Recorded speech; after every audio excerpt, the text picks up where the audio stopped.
How long have you had the doll theme? She started last year in Sala.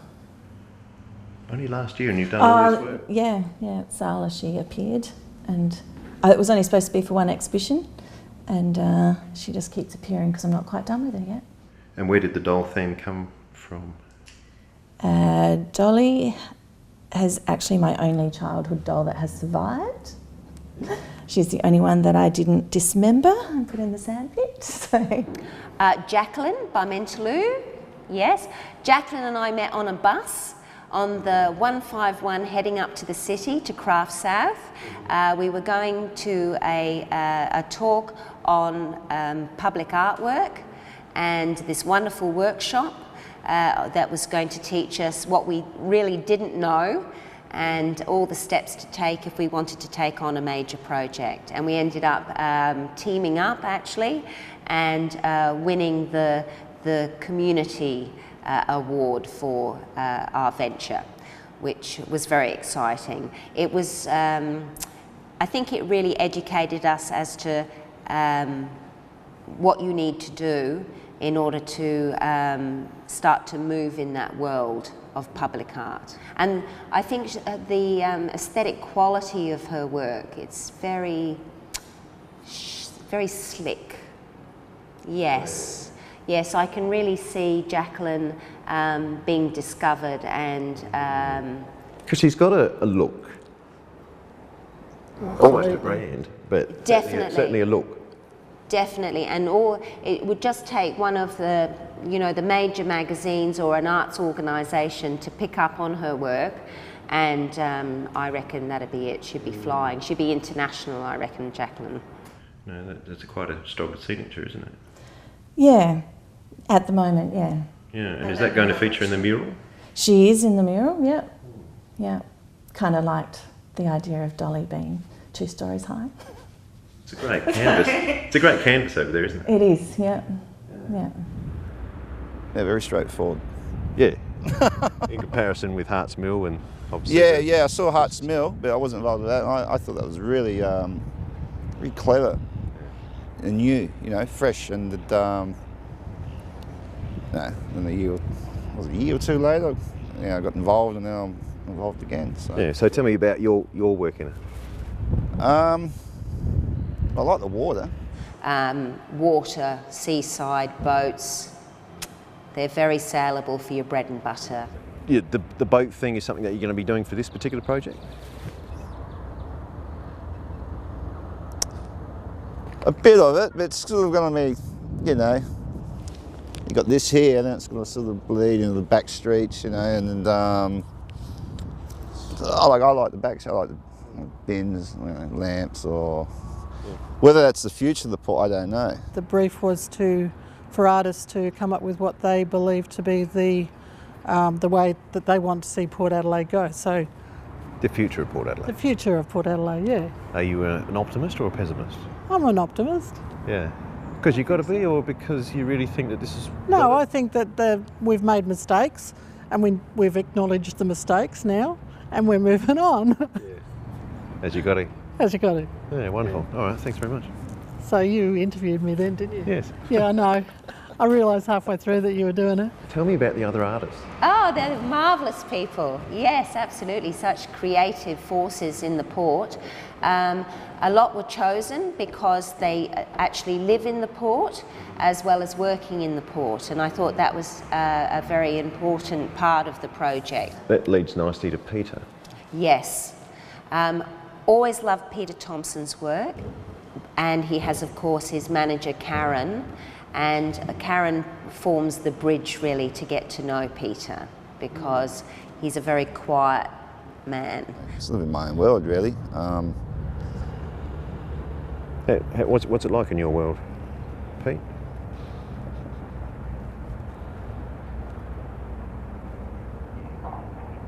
I'm not sure. You have to put my work on the wall and see that. His art speaks for itself. I love his drawings, those pen with the ink washes, and his earlier canvases are just so layered and delightful. I love his work and always have. But as Kaz says, he hides away, and Karen is his spokesperson. His wonderful, wonderful work. Absolutely beautiful and instinctive. Gorgeous work. And it's good to see him down here in the port because, of course, he was represented by Greenaway Galleries for a very long time. Well, he also had the gallery down from the P&O on Lipson. So he had to let that go because it just wasn't happening. The port wasn't happening. So it's beautiful that he's down here with us. And you're from Port Adelaide? Yes. Yeah. Which bit? Got the studio just over there, actually. Really? How long you had that? Oh, I've been in and out of the port for like 5 years, but this particular place, nearly a year and a half. Yeah. Yeah. I should show you after. Tell me about Penny. Penny. Everybody loves Penny. Penny comes from, she has a lot of sibling artists as well, so she's been nourished by a very creative family, including her mother. Penny is our children's tutor here and creates very exciting work, but the children just love her. And her own work too is very fresh and contemporary. Yes. I thought also that it would be a great springboard for her to get back into her own work because she dedicates her life to teaching others. Mandy I met here at the Art Centre, and she had just finished work, and we spoke about how exciting I saw her magnificent prints, and we spoke about how marvellous it would be if she was to join the Art Centre. She's now our Vice Chairman here at Port Community Arts Centre and Youth Coordinator, and indeed has set up this studio space that we operate with 8 other artists in between exhibitions that are taking place here. We're a pop-up studio, we come here in between and then we close down when an exhibition's on, and that's been very dynamic. Mandy's own work I've seen take a progression from being purely black and white and also some very colourful abstracts in acrylics to now she's combined really the colour and the fine line through her textile background and made these incredible detailed works. Who knows where it'll go? And it's very exciting. And I'd never done a portrait until last June. It was the first portrait I'd ever done. And so In this sort of style? Yes. Well, the first one was very, very straightforward portrait, more like the ones behind, which I've done for people. So that's a drawing of John Shaw Nielsen, who's an Australian poet. So very, very realistic. But now, yes, off on a completely different tangent. I trained originally as a fashion and textile designer. So back in the dim, distant past of training at Leicester University in the UK, patterns have always been in my life. And so now the patterns are coming out in colour too. I'm quite surprised. So I think that her work will look absolutely amazing through projection. This project, I wanted to create something I wanted something to be colourful. I personally love the port, and I love the Semaphore Port area. I've lived here for 30 years and I absolutely adore it. And people seem to talk a lot about changing it. I don't want to change it, and I love it the way it is. But I wanted to show in colour the way I feel about it. So I created I'd already created my own version of the Australian Tree of Life, which is never-ending patterns of the roots of the trees and the leaves right the way around into a circle and coloured pattern. And I wanted to show in that the movement as well of the colour. So I created sort of waves of colour that run through and move, and I wanted to put some of the boats in, and basically, I suppose in some ways it describes the characters too of the people in the port, that there are endless colourful characters. Oh Christ, there's some characters in this part of the world. And that would be a fact. That's right. Isn't it? That's right. And I think those are my thoughts about it. And I've moved from as Kaz was saying, I've moved from the black pen drawings. I did a lot of fine black pen drawing, and I moved from that into the colour. And I think that's actually quite meaningful to me, that it was a necessary step, and I had to wait for that step to arrive, and it did, and it timed itself beautifully. And I had my first solo show the end of last year. And while I sat with my own big splashy acrylics on the walls and my very fine pen ink work, black pen work, out came a pen and ink drawing in colour. I know Mandy, yes. And her work? I like it, yeah, she's a good girl. Steve Glass, I've just finished working with, also university trained, honours student from Uni SA that has gone away from academia and is now back on the street with his own form of street art. And indeed we've just finished a project for the Community Art Network, which is aerosol art on Ethelton train station shelters. So Steve's pretty cool. Very cool. What's in your work for the mural? Oh, well, I didn't change my artistic approach much. I basically did what I normally do, but kind of, shaped it more to be less me and more my feelings about the port. Utilised, literally an image of the port streets to represent the port, and just did some things with with colour and just vague suggestion. I don't like to get too literal with my stuff because I think it is mostly the viewer that makes the call on what it means and what it is, and yeah. And of course it's for a visiting audience as well. So well, this is true, yeah. You want to tell them something real about Port Adelaide? Yeah, I think so. Well, at least it's what's real to me about it, yeah. What can you tell me about Steve Glass's work? Well, I know he used to paint squares, big roller, like slabs of just squares and, layers. And hence the hex and the all the order that goes into your work. Yeah, well, the hex thing, it's I picked the name from, it's short for hexadecimal. When I first started, I did some web pages in my sort of late teens, early 20s.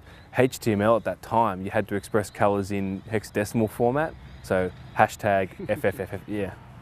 I really like that though. There's a beauty in that system where, it's like 16, 17 million colours that can be precisely identified with 6 characters. Steve Glass sounds like exciting talent. Who would you like to tell me about next? Well, Bob and Kalina. Let's talk about Bob and Kalina. They founded the Port Artists Forum, and I think because of that, that's also provided just so many fantastic opportunities for me personally, but for artists and community across the board.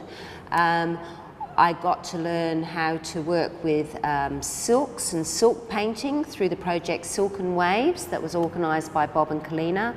I worked with Steve Hayter on designing large sculptural lanterns at their master. I was chosen to be part of their masterclass, and so Bob and Kalina are constantly opening doors for us in the port.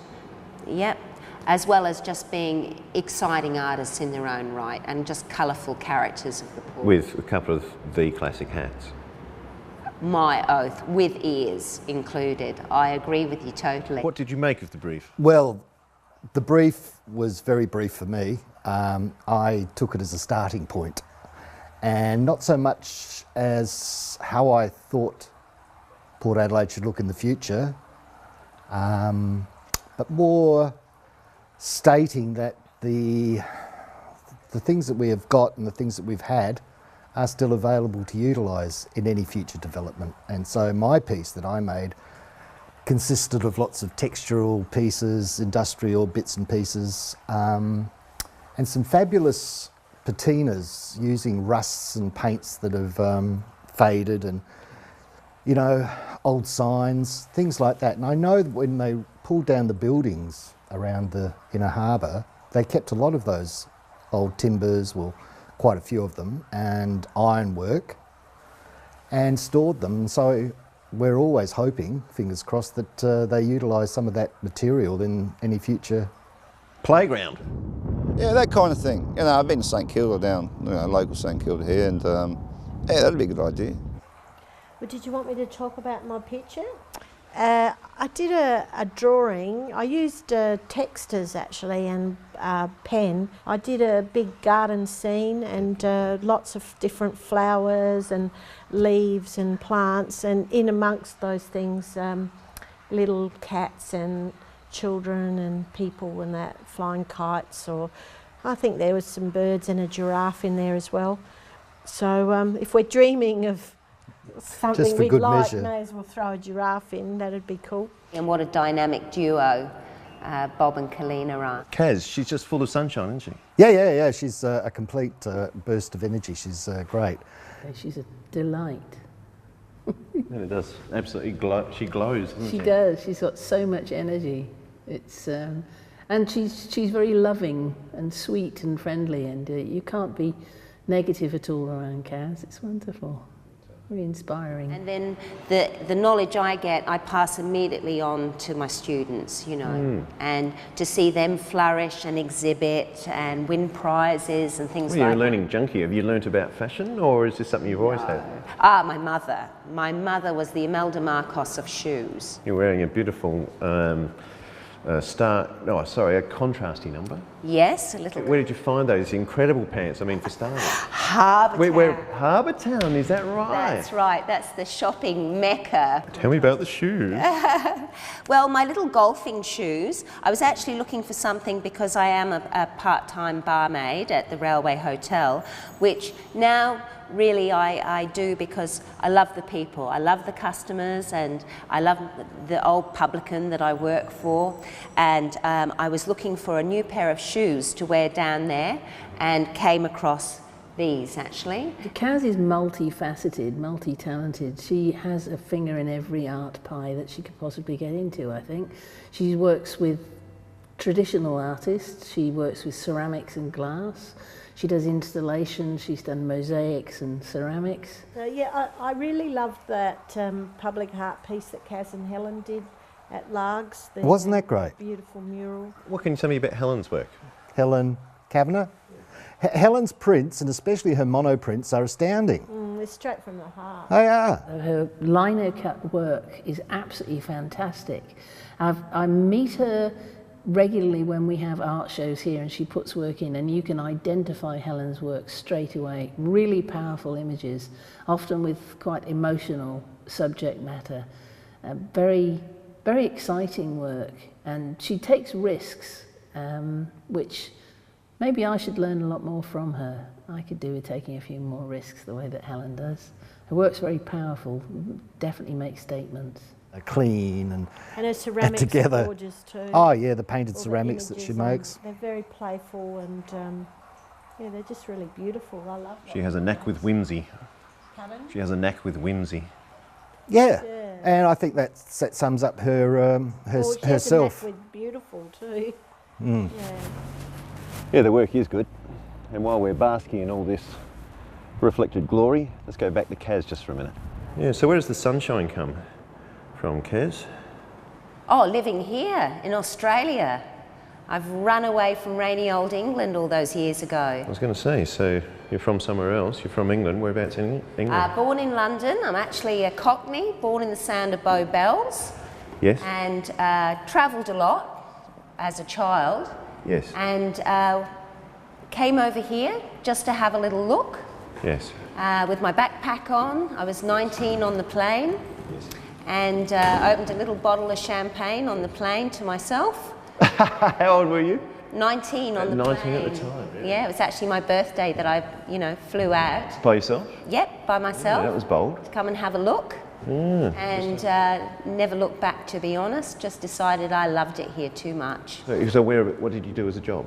Waitressing. My parents were like big hoteliers, and I'd always vowed I'd never be a hotelier. I was always going to be an artist. That was my mindset. So tell me about making money as an artist.